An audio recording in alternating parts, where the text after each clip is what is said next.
ಏನೋ ನನ್ನ ಅಲ್ಪಕ್ರಿಯೆಯನ್ನು ಕಂಡು ನಮಗೆ ನೀವಲ್ಲ ಗ್ರೂಪ್ನವರು ಗುಪ್ತ ಕಾಣಿಕೆ ಕೊಟ್ಟರು. ಆರ್ಜೆ ಸರ್ಕಾರ ಅವರಿಗೆ ತುಂಬ ಧನ್ಯವಾದಗಳು.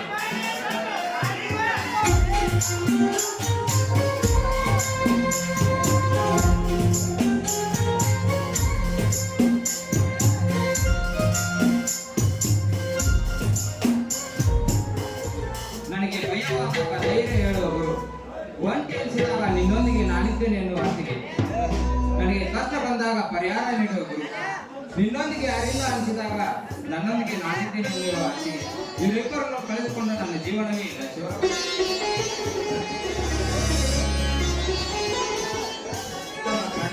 ಈಗ ಬಂದೇನಪ್ಪ, ಹೊಲದಲ್ಲಿ ಈಗಲೇ ಹೊಡೆಯುವ ವರ್ಷ ಮುಗಿತು ಅಥವಾ ಇನ್ನೂ ಆಯ್ತು? ಯಾಕಂದ್ರ ಮಳೆ ಆಗ ಈಗ ಬರುವಂತಾಗಿತ್ತು. ರೈತನ ಬಾಳಿನ ಬೆಳಕು ನೇಗಿಲಿನಿಂದ ಹೊಲವನ್ನು ಉತ್ತಿ ಬಿತ್ತಿದಾಗ ಆ ಮೇಘದೂತನ ಸ್ಪರ್ಶದಿಂದ ಹಚ್ಚ ಹಸಿರಾಗುವಳು ಈ ಭೂತಾಯಿ. ರೈತ ಬೆವರು ಸೂರಿಸಿ ಬೆಳೆದರೆ ಏನು ಪ್ರಯೋಜನ ಐತೆ? ಅವನು ಉಪಯೋಗಿಸುವ ವಸ್ತುಗಳ ಬೆಲೆ ದಿನೇ ದಿನೇ ಹೆಚ್ಚಾಗುತ್ತದೆ ವಿನಃ ಯಾವತ್ತೂ ಕಡಿಮೆ ಆಗಲ್ಲ. ದುಬಾರಿ ಬೀಜ ಗೊಬ್ಬರ ಹಾಕಿ ಹೊಲ್ದಾಗ ಹಾಕಿದರೆ ಏನು? ಈ ದಲ್ಲಾಳಿಗಳು ನಿಗದಿಪಡಿಸಿದ ಬೆಲೆಗೆ ಕೊಟ್ಟವರು, ಇಲ್ಲಾಂದ್ರೆ ರೋಡ್ ಮೇಲೆ ಒಗೆದು. ಹೀಗಿರುವಾಗ ರೈತ ಯಾವಾಗ ಗೊತ್ತಾಗಬೇಕಂತ ತಮ್ಮ ಕ್ರಾಂತಿ ಬದುಕುವನ್ನು ಈ ಹೊಲದಲ್ಲಿ ಸಮಸ್ಯೆಗಳು ಎಂಬ ಕಳೆ ಬೆಳೀತಾ ಇದ್ದಾರೆ. ಹಾಗಂತ ಫಲ ಪಡಬೇಕಾಗತ್ತೆ. ಕಳೆ ಕೇಳುವ ಕಲೆ ಕಳೆದ ಬದುಕೆಂಬ ಈ ಜಗದಾಗ ಅದು ಏನೇ ಇರಲಿ, ಈ ದಲ್ಲಾಳಿಗಳು ದೂರಾಗಲು ಸರ್ಕಾರ ತೋರಿಸುವ ಎಂಜಲ ಹಣಕಾಸು ಕಡಿಮೆ ಆಗಲು ರೈತ ಬೆಲೆದ ಬೆಳೆಗೆ ರೈತನ ಬೆಲೆ ನಿರ್ಧರಿಸುವುದು ಅಂದಾಗ ರೈತನ ಕೈಯಲ್ಲಿ ಬಲ ಬರ್ತದೆ, ದೇಶ ಸಮೃದ್ಧಿ ಆಗ್ತದೆ.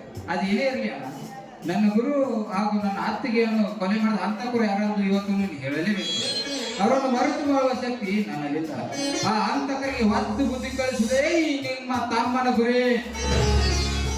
ತಮ್ಮ ಕರ್ಣ ಸಾವಿಲ್ಲದ ಮನೆಯಿಲ್ಲ, ಕಣ್ಣೀರು ಇಲ್ಲದೆ ಕಣ್ಣುಗಳಿಲ್ಲ ಅಂದ ಮೇಲೆ ಘಟಿಸಿ ಹೋದ ಆ ಘಟನೆಯನ್ನು ನಡೆದು ಯಾಕೆ ಬಂತು? ಕಿತ್ತು ಹಾಕುವ ಕ್ರಾಂತಿ ಮನಸ್ಸಿನಲ್ಲಿ ಆ ಮೊಳಕೆ ಬೆಳೆದ ಬೀಜವನ್ನು ಅದು ಎಂದಿಗೂ ಸಾಧ್ಯವಿಲ್ಲ. ಭೂಮಿಯೇ ಪ್ರಳಯವಾಗಲಿ, ಸೂರ್ಯ ಚಂದ್ರರೇ ಹೊರಟಾಗಲಿ, ಅಷ್ಟದಿಕ್ಕುಗಳೇ ಒಡೆದೋಗಲಿ, ನನ್ನ ಗುರುವಿಗೂ ಹಾಗೂ ನನ್ನ ಅತ್ತಿಗೆ ಆತ್ಮಕ್ಕೆ ಶಾಂತಿ ಸಿಗುವವರೆಗೂ ನಾನು ಈ ಮನೆಯನ್ನು ತುಳಿಯುವುದಿಲ್ಲ, ಹೊತ್ತಿಲು ತುಳಿಯುವುದಿಲ್ಲ. ಕ್ರಾಂತಿ ನಿಂದ್ರು ಹೋಗ್ಬೇಡ ಕ್ರಾಂತಿ, ನನಗೆ ನೆನೆ ಬಿಟ್ರೆ ಯಾರಾದರೂ ನಿಂದ್ರು ಕ್ರಾಂತಿ, ಹೋಗಿ ಬಿಡಿ. ಅಯ್ಯೋ ದೇವರೇ, ಎಂಥ ಸಂದಿಗ್ಧ ಪರಿಸ್ಥಿತಿಯನ್ನು ಒದಗಿದೆಯಪ್ಪ. ಇವನು ಹಿಡಿದ ಹಠವನ್ನು ಬಿಡುವನು ಅಲ್ಲ. ಸತ್ಯವನ್ನು ಹೇಳಬೇಕೆಂದರೆ ಭೀಮರಾಯ ಕ್ರಾಂತಿಗೆ ಹೇಳಬಿಡೆಂದು ಮಾತು ತೆಗೆದುಕೊಂಡಿದ್ದಾನೆ. ಏ ದೇವ, ನನಗೆ ಎಂಥ ಸಂದಿಗ್ಧ ಪರಿಸ್ಥಿತಿ ಒದಗಿದೆಯಪ್ಪ.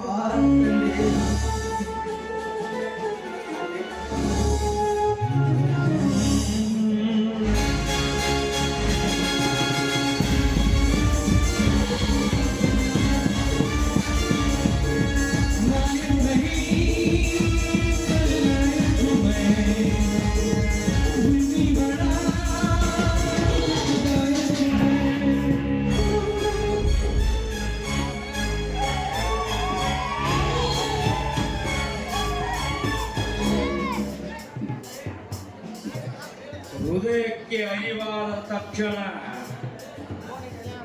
ಮನಸ್ಸಿಗೆ ಅರಿವಾಗುವುದು.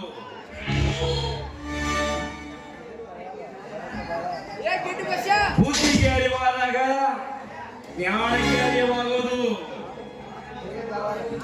ಆತ್ಮಕ್ಕೆ ಅರಿವಾದಾಗ ಹೃದಯ ನೀನೇಕೆ ಬಂದಿರಲಿಲ್ಲ ಮನೆಗೆ? ಕಾಲಾಯ ತಸ್ಮೈ ನಮಃ.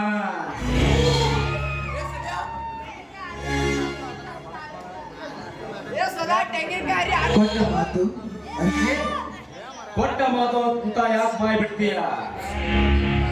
ಈ ಊರಿನ ಜನರನ್ನು ಹತ್ರ ಸಾಲ ಮಾಡಿದಾಗ ಅವರ ಪ್ರತಿಯಾಗಿ ಮಧ್ಯೆ ಬಂದು ನನ್ನ ಆಸ್ತಿಯ ಅಂತಸ್ತನ್ನು ಒಪ್ಪಿಗೆ ಪತ್ರದಲ್ಲಿ ಬರೆದುಕೊಟ್ಟ ಮೇಲೆ ಕೊಟ್ಟ ಮಾತು ಮರ್ತಿದೀಯಾ?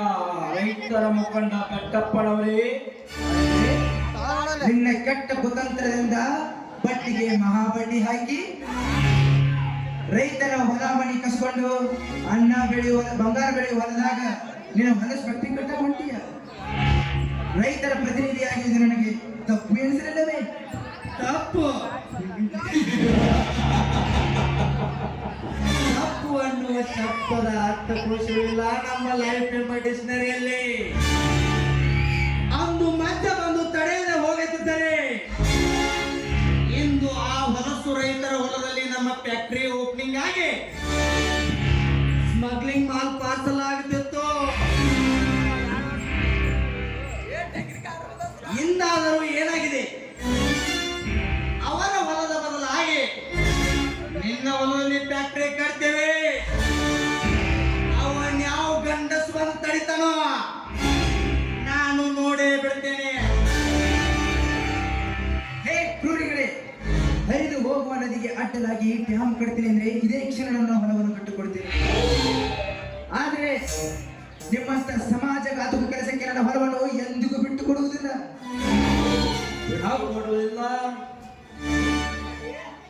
ಬಿಟ್ಟು ಕೊಡುವುದಿಲ್ಲ ಅಂದರೆ ನಿನ್ನ ಬಗ್ಗೆ ಊರಲ್ಲಿ ಅಪಪ್ರಚಾರ ಮಾಡುತ್ತೇವೆ. ರೈತರ ಮುಖಂಡ ಬೆಟ್ಟಪ್ಪ ರೈತರಿಗಾಗಿ ತನ್ನ ಆಸ್ತಿಯನ್ನು ಪಡೆದುಕೊಡುವುದಕ್ಕಾಗಿ ಒಪ್ಪಿಲ್ಲ ಎಂದು ಈ ಊರಿನ ಜನ ನಿನ್ನ ತ್ಯಾಗ ಜೀವಗಳು ಹಾಗೆ ಮಾಡುತ್ತೇವೆ. ಅದು ಎಂದಿಗೂ ಸಾಧ್ಯವಿಲ್ಲ. ನನ್ನ ಹೊಲ ಮಣಿ ಇಡೀ ಆಸ್ತಿ ಹೋದರೂ ಪರವಾಗಿಲ್ಲ, ನನ್ನೇ ನಂಬಿದ ರೈತರಿಗೆ ಬೀದಿಗೆ ಬರಬಾರದು. ರುದ್ರಯ್ಯ, ಈ ಬೆಟ್ಟಪ್ಪ ಇಟ್ಟ ಹೆಜ್ಜೆ ಎಂದೂ ಹಿಂದೆ ಪಡೆದಿಲ್ಲ, ಮುಂದೇನೂ ಪಡೆಯೋದಿಲ್ಲ. ಹೌದು ಈಗ ನೋಡ ಗಂಡ ಬೇಸ ಮಾತಂದ್ರ ಕೊಟ್ಟ ಮಾತಿನಂತೆ ಮನೆ ಬಿಟ್ಟು ಹೋಗ್ತೀಯೋ ಅಥವಾ ಹೋಗುತ್ತೇನೋ? ಹೋಗುತ್ತೇನೆ. ಹೋಗುವ ಮುನ್ನ ಒಂದು ಮಾತು ಹೇಳ್ತೇನೆ, ನೆನಪಿನಲ್ಲಿ ಇಟ್ಟುಕೊಳ್ಳಿ. ಪ್ರಾಣಿ ಪಕ್ಷಿಗಳಿಗೆ ಆಶ್ರಯ ಗೂಡಾಗಿ, ಬಡಬಗ್ಗರಿಗೆ ಅಕ್ಷಯ ಪಾತ್ರೆಯಾಗಿ, ಅನಾಥರಿಗೆ ಆಶ್ರಯವಾಗಿದ್ದ ನನ್ನ ಹೊಲದಲ್ಲಿ ನೀವು ಹೊಲಸ್ ಫ್ಯಾಕ್ಟರಿ ಕಟ್ಟಿದ್ದೇ ಆದರೆ ಲೇ ಮಕ್ಕಳ, ನಾನು ಸತ್ತು ಮಣ್ಣಲ್ಲಿ ಮಣ್ಣಾಗಿ ಹೋದರೂ ಎತ್ತು ಬಂದು ಎದೆ ಒಲಿದರೆ ಎಚ್ಚರ.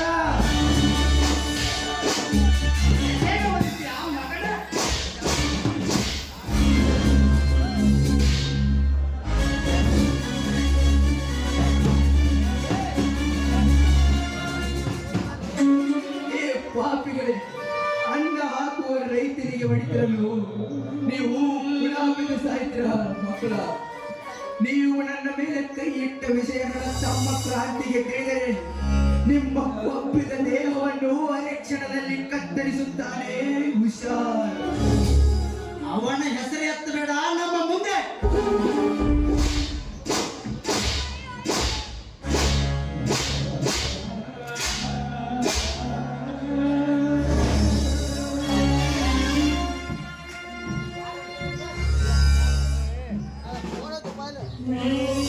ಅಮ್ಮ, ಅಯ್ಯೋ ಕೈ ಸಾಲು ಹೊಡಿಬೇಡ್ರು. ಹೋಗ್ತೇನೆ ಹೋಗುತ್ತೇನೆ. ಹೋಗುವ ಮುನ್ನ ಒಂದು ಮಾತು ಹೇಳ್ತೇನೆ, ನೆನಪಿನಲ್ಲಿ ಇಟ್ಟುಕೊಳ್ಳಿ. ನನ್ನ ರೈತರಿಗೆ ಮತ್ತೆ ನೀವು ಅನ್ಯಾಯ ಎಸಗಿದ್ದೇ ಆದರೆ ಮತ್ತೆ ಮರಳಿ ಬರುತ್ತೇನೆ. ಬರುವಾಗ ನನ್ನ ತಮ್ಮ ಕ್ರಾಂತಿ ಎಂಬ ಕೂಲಿಯನ್ನು ಕರೆದುಕೊಂಡು ಬರುತ್ತೇನೆ.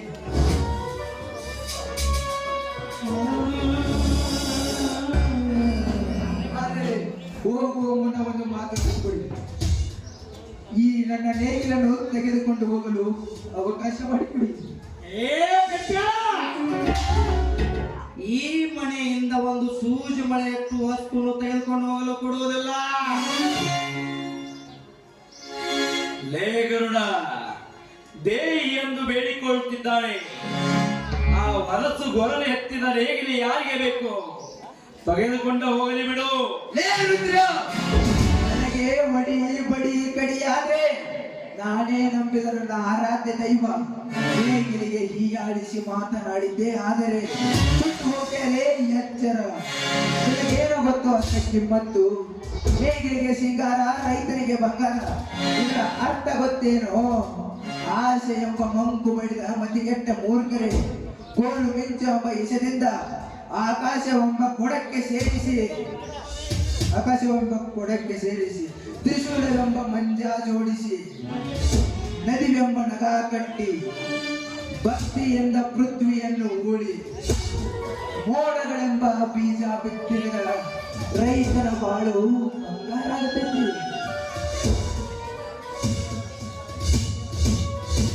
ನಿನ್ನ ಹರಿಕತೆ ಕೇಳಲು ನಾವೇನು ಮೂರ್ಖರಲ್ಲ.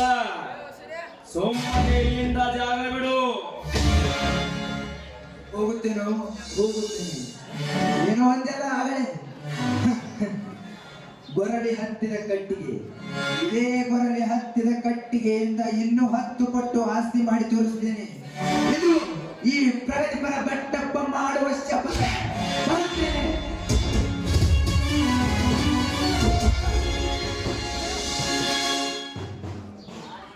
ಲೇ ಬೋರ, ಗೌಡ್ರ ಎಲ್ಲ ಸಜ್ಜತೆ ಗುಂಡು ದಂಡಿನ ಏರ್ಪಾಡು ನೆಟ್ಟು ಹೋಗೋಣ.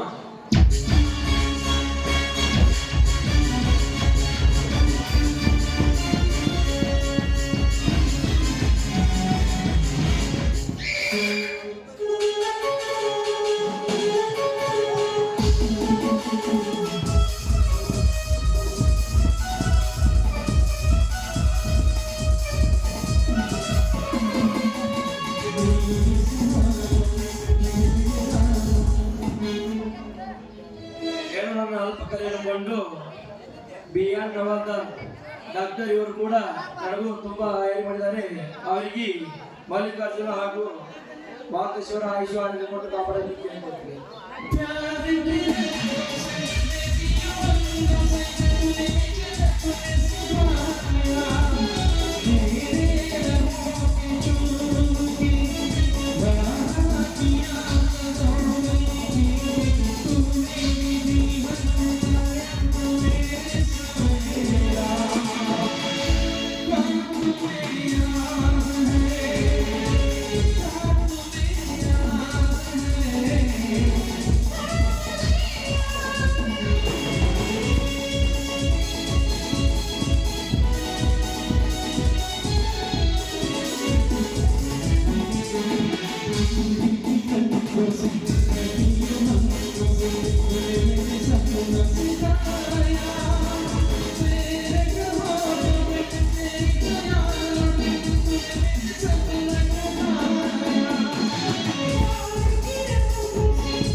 ಮಾಡಬಾರದ ಹುಡುಗಿಯರ ನಿಂದು ಪ್ರೀತಿ ಗೆಳತಿ ಬಿಡುತ್ತಾರೇ.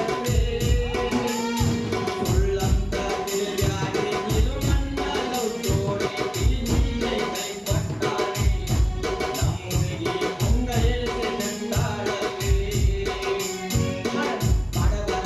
ಮಾಡಬಾರದ ಹುಡುಗಿಯರ ನಿಂದು ಪ್ರೀತಿ ಗೆಳತಿ ಬಿಡುತ್ತಾರೇ.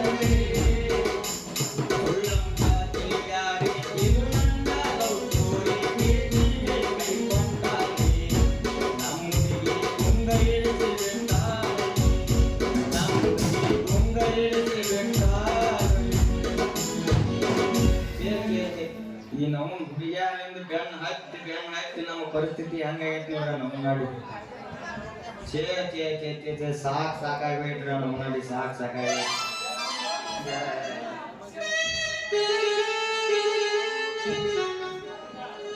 ಟೀಚರ್ ಇಂದ ಬೆನ್ನು ಹತ್ತಿ ಹೇಳಿದ್ದೆಲ್ಲ ಮಾಡಿ ಒಂದ್ ಈಟ್ರ ಖಬರ ಹಿಂಗಾಕ ಹುಡುಗಿಯರಿಂದ ಕಡೆ